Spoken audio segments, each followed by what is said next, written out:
Apprendre à distance avec Madame Ajar. Rebonjour. Alors maintenant, je vais vous lire la suite du roman. Le buveur d'encre, deuxième partie.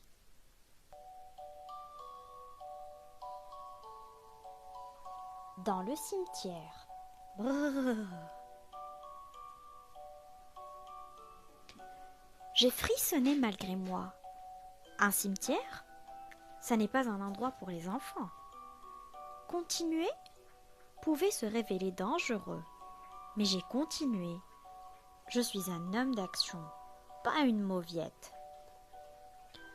Mon suspect avait pris de l'avance dans l'allée principale. J'ai accéléré l'allure pour combler la distance qui nous séparait. Soudain, il a bifurqué dans une petite allée qui partait en diagonale. Le temps d'arriver à l'embranchement, il n'y avait plus personne. Un gros mot m'a échappé. Quel nul! Comme je ne voulais pas avoir parcouru ce chemin pour rien, j'ai serré les dents et je me suis engagée entre les pierres tombales. Partout, des noms et des dates étaient gravés dans la pierre.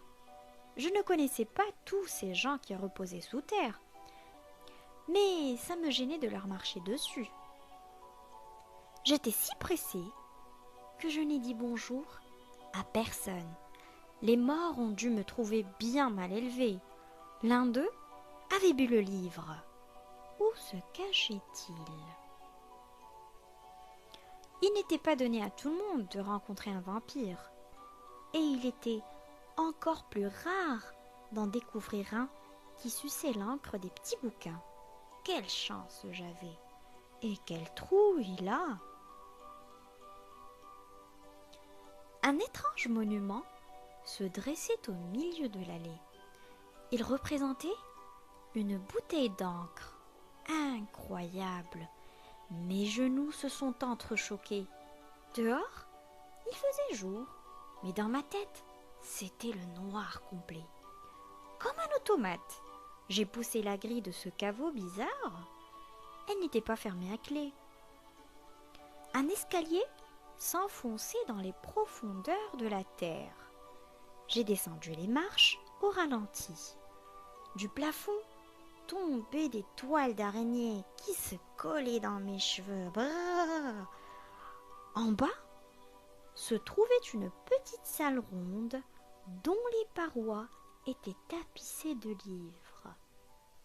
Des milliers de volumes se serraient les uns contre les autres, comme des petits soldats au garde-à-vous. Étrange bibliothèque.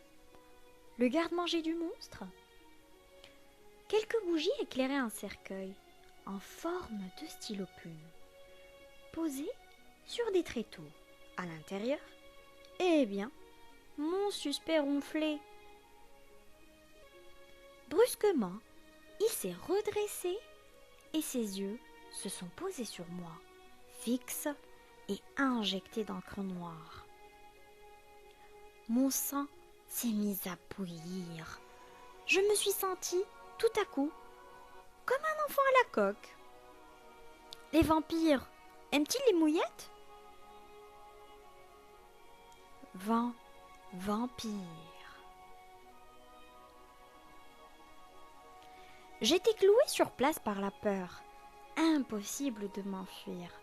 Mes cordes vocales étaient toutes molles. Impossible de crier. « Qu'est-ce qui t'amène, petit ?» Il avait une voix douce et sifflante. « Vite, trouvez une réponse intelligente. »« Je venais voir ma grand-mère. J'ai dû me tromper de porte. »« Ta grand-mère habite dans ce cimetière ?»« Non, je me suis trompée de cimetière. » Il a grogné. J'ai sursauté. Sa langue pointue et menaçante, semblable à un morceau de papier buvard, s'agitait entre ses lèvres. « Tu m'as suivi, petit. Pourquoi ?»« À quoi bon mentir ? Il semblait lire dans mes pensées. »« Vous avez bu un livre. Je vous ai vu. Voilà la raison de ta présence ici. Tu es bien imprudent. Sais-tu qui je suis? Un vampire? En effet, tu as de la chance que je sois devenue allergique au sang, après en avoir bu pendant 5 siècles, sinon...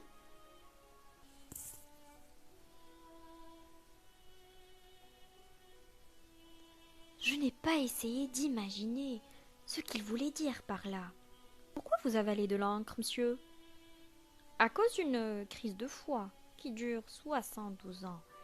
C'est le seul aliment qui passe. Et puis, c'est nourrissant. Ah! Mais pourquoi ne pas acheter tout simplement des bouteilles d'encre en installant un réfrigérateur dans cette crypte? Vous pourriez rester bien tranquillement chez vous. Non, petit. L'encre liquide est fade. C'est comme un régime sans sel. Par contre, l'encre qui a vieilli sur le papier possède une saveur incomparable. Un vrai régal. J'ai fait la grimace. Un régal? Tu parles. Tu ne me crois pas? Si.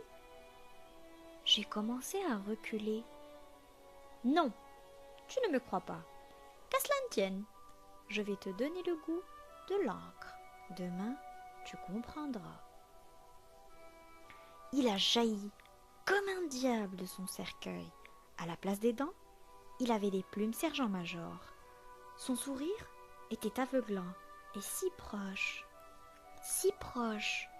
Un voile noir s'est posé sur moi, tout doucement, comme du coton.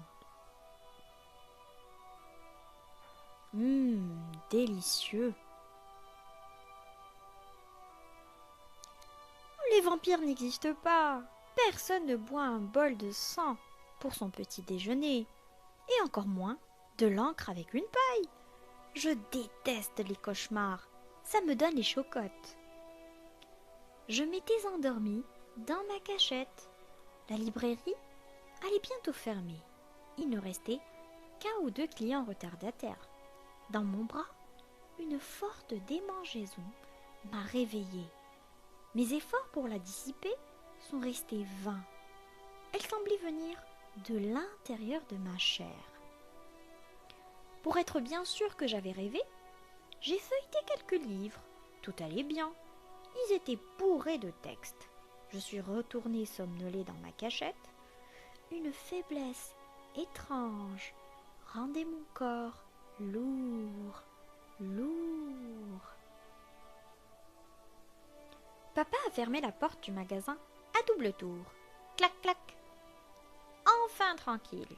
Quel calme dans la boutique. Je me sentais merveilleusement bien dans le noir. Dire que papa ne s'était aperçu de rien. Sûr qu'il allait me chercher. Mais j'avais mieux à faire que de rentrer me coucher à la maison. Sagement alignés sur leurs étagères, les livres m'appelaient. Viens, ouvre-nous. C'était bien la première fois qu'un livre me faisait envie. Viens, feuillette-nous. Dans ma poche, il y avait une paille. Quelle chance! Délicieux! La première gorgée m'a fait l'effet d'une décharge électrique. Aussi curieux que cela puisse paraître, j'étais en train de manger des phrases et de croquer des paragraphes. Les petits bouquins étaient aux petits oignons. Mais le plus étonnant était que la saveur qui inondait ma langue variait suivant les mots et les passages du texte. Ce n'était pas l'encre elle-même que j'absorbais, mais de l'aventure à l'état pur.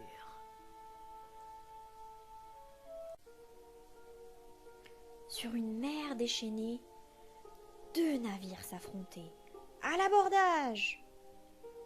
Les pirates, un sabre entre les mâchoires, souriaient férocement. Je ne lisais pas ce qui arrivait, je le vivais. J'étais le capitaine des corsaires du roi et je défendais chèrement ma peau. Tout à coup, je me suis retrouvée face à un diable avec un bandeau sur l'œil et une jambe de bois, le terrible Capitaine Flint.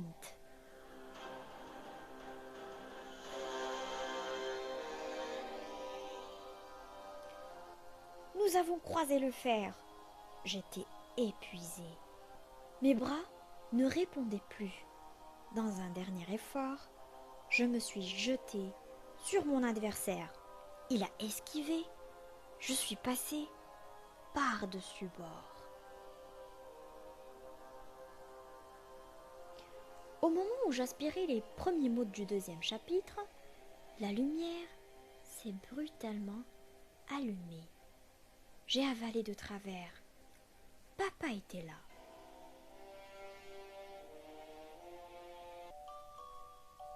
Viens te coucher, Garnement. Il n'a pas compris ce que je fabriquais avec le petit bouquin. Je t'avais demandé de lire des livres, pas de les mâchouiller. En apercevant la paille et l'encre qui dégoulinaient sur mon menton, son air fâché s'est envolé.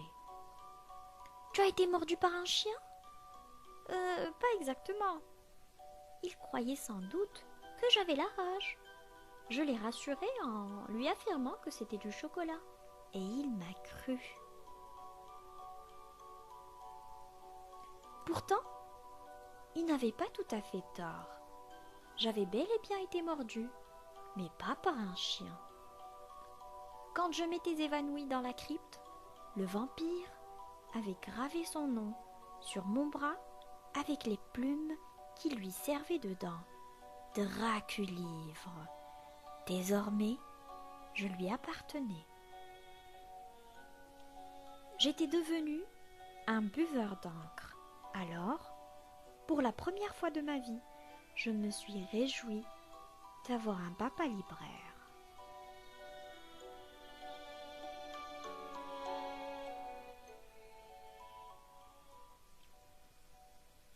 Voilà, j'espère que l'histoire vous a plu. On se retrouve tout de suite pour une 3e et dernière vidéo.